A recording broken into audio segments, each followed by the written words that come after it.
यह मृत्युलोक है और मृत्युलोक को परिभाषित करने के लिए प्रत्येक प्राणी को यहाँ मृत्यु का वर्ण करना पड़ता है। किसी न किसी आयु में त्यागना पड़ता है धारण की हुई काया को, भूलना पड़ता है जगत की माया को। ज्ञानी वही हैं जो मृत्यु को महोत्सव की तरह मनाते हैं, उसके आने से पहले ही सांसारिक दायित्वों से निवृत्त हो जाते हैं। राम जी भी लगभग दायित्व मुक्त हो चुके हैं, जो कुछ अवशिष्ट है उसे पूर्ण करने में लगे हैं। जानकी के भूमि में प्रवेश करने के पश्चात प्रभु भूमि पर विद्यमान अवश्य रहे, परंतु विदेह होकर। आत्मा तो वैदेही के साथ ही विदा हो गई थी। अब प्रभु की भी मानव लीला समाप्ति की ओर है।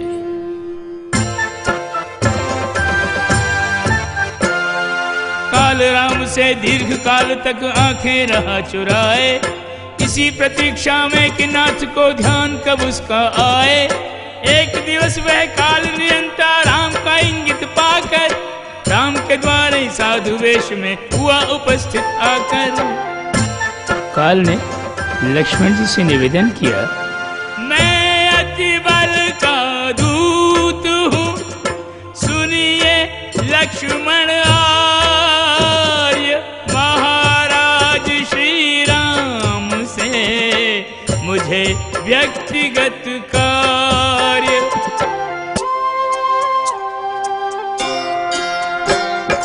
कर दीजिए विनती मेरी, भगवन से कर जोड़, दर्शन दे तत्क्षण मुझे, कार्य दूसरे छोड़, विनय करूं कर जोड़।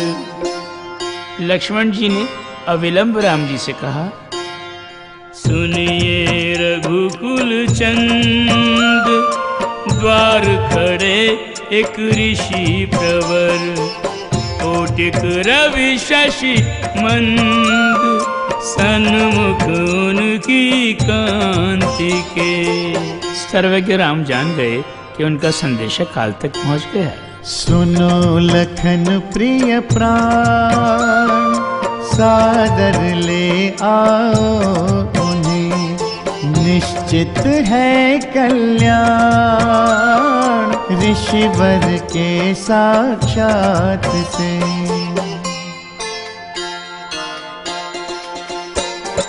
ओ अर्घ्यपाद्य से कर पद पूजन, ऋषिवर से पूछे रघुनंदन। ओ क्या संदेश महामुनि लाए,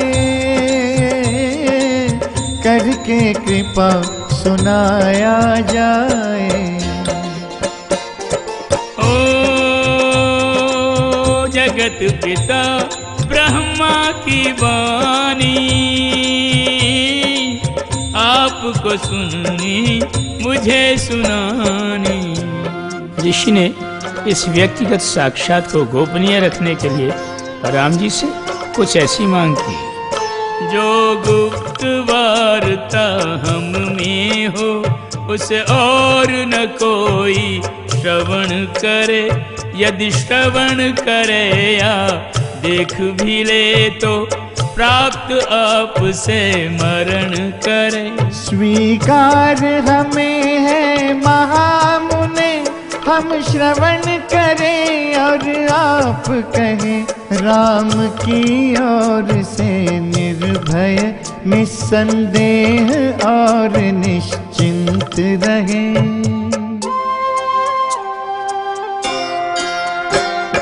लखन रहो तुम द्वार पर और ये रखो ध्यान, राम और ऋषि के मध्य जो डालेगा व्यवधान, जाएंगे उसके प्राण।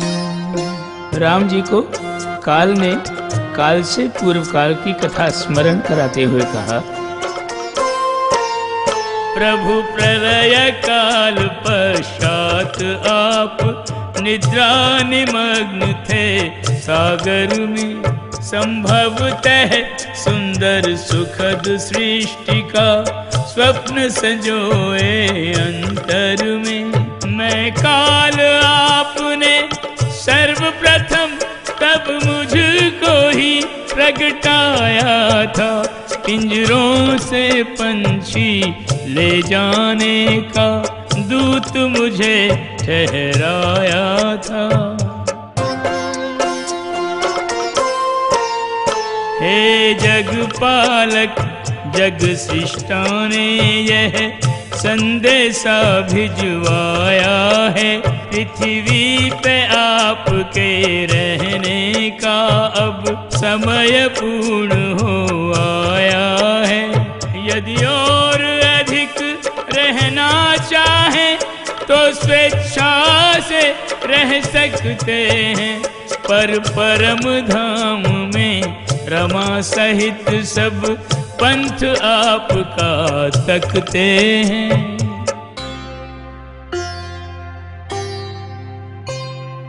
प्रभु निर्धारित काल अब नहीं आपके पास, शून्य काल में कर रहे स्वामी आप निवास, काल आपका दास। काल की व्याख्या करते हुए राम जी ने काल से कहा,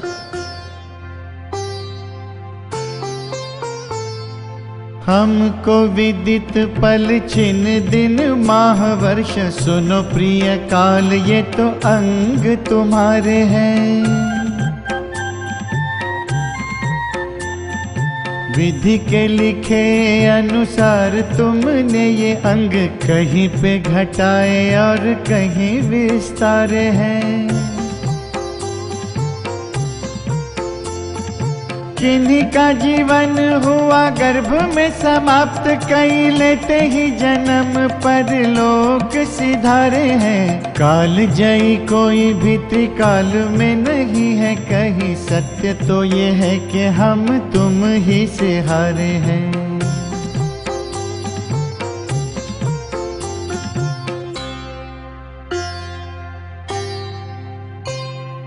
कर ही रहे थे वार्ता अभी राम और काल, दुर्वासा ऋषि आ गए चल आंधी की चाल, इनकी ख्याति विशाल।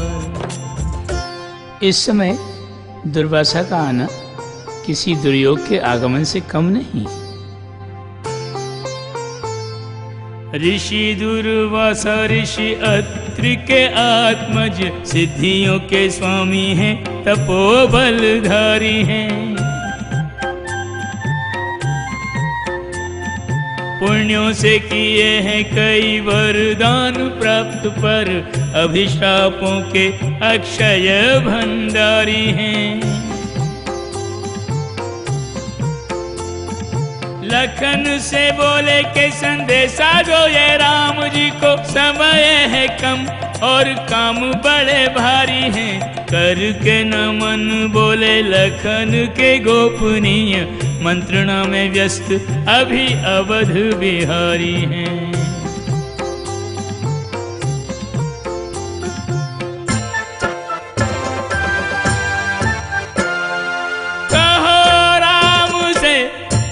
प्रथम अभ्यागत पर ध्यान, असहनीय है अन्यथा अवहेला अपमान।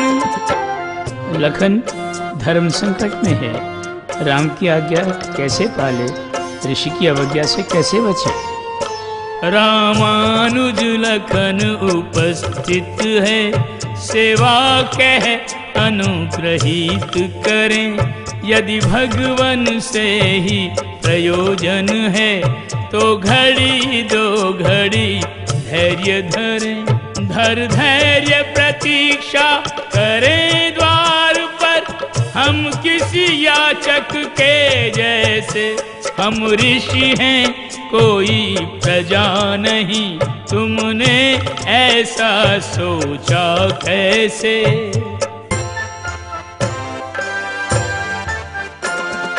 करके अवज्ञा क्रोध हमें न दिलाओ लक्ष्मण, कर न सकेंगे हम क्रोधाग्नि हृदय में धारण। राम और उसकी ये सत्ता खो जाएगी, शाप दिया तो भस्म अयोध्या हो जाएगी। बुरा न माने, सत्य वचन लक्ष्मण कहता है। हम दोनों के नासाग्रह क्रोध भरा रहता है। आपका स्वेश अनंत अनंत नाम है मेरा। हम दोनों को कहीं न कहीं दंभ ने घेरा। एक विषमता है कि मेरे मन में ममता है, आप में शापित करने की अद्भुत क्षमता है।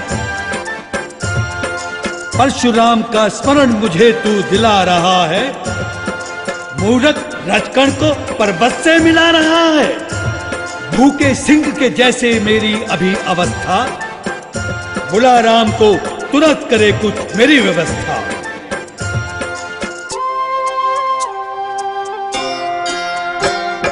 रखा मैंने आपको बातों में उलझाए, ताकि प्रतीक्षा का समय खले नहीं मुनिराय। मैं भी था निरुपाय। अवध प्रिय लक्ष्मण के मन में ऐसा विचार आया, मेरे वध से अवध का होता यदि कल्याण, प्राणों से प्रिय अवध पर न्योछावर है प्राण।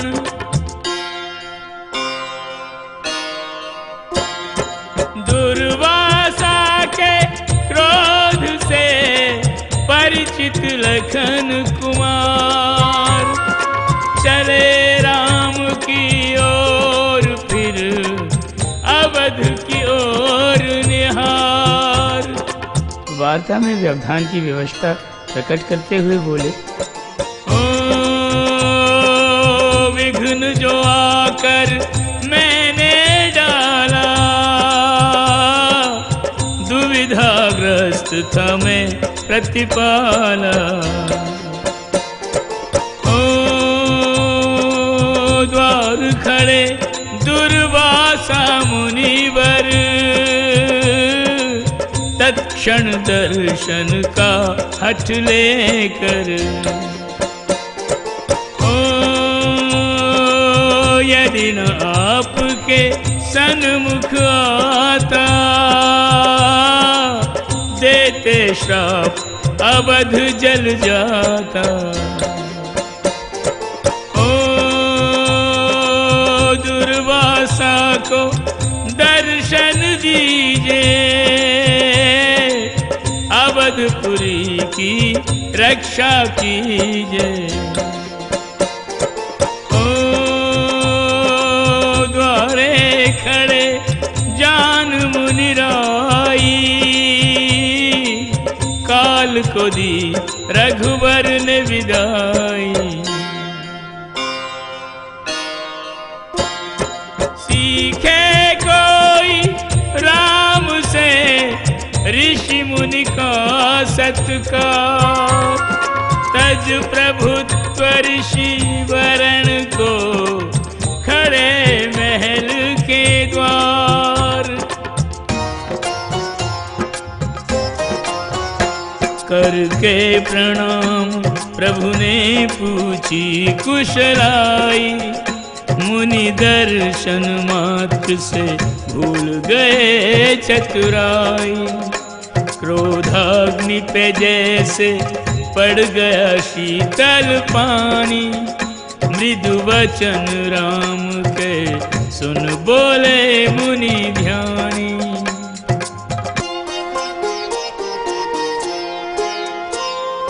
रख कर वर्ष सहस्र तक नियमित व्रत उपवास।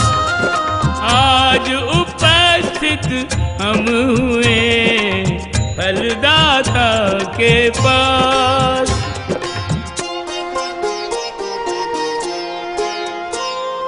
पृथ्वी पर तुम राजते विष्णु रूप है राम। व्रत पारण के हेतु हम आए हरि के धाम।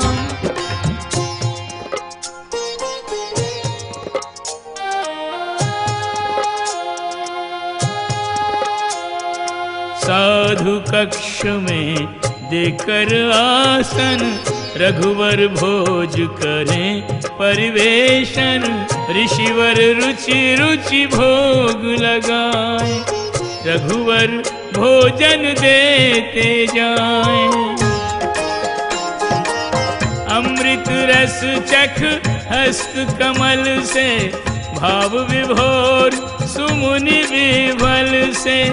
साधुवाद रघुवर को देकर मुनिवर चले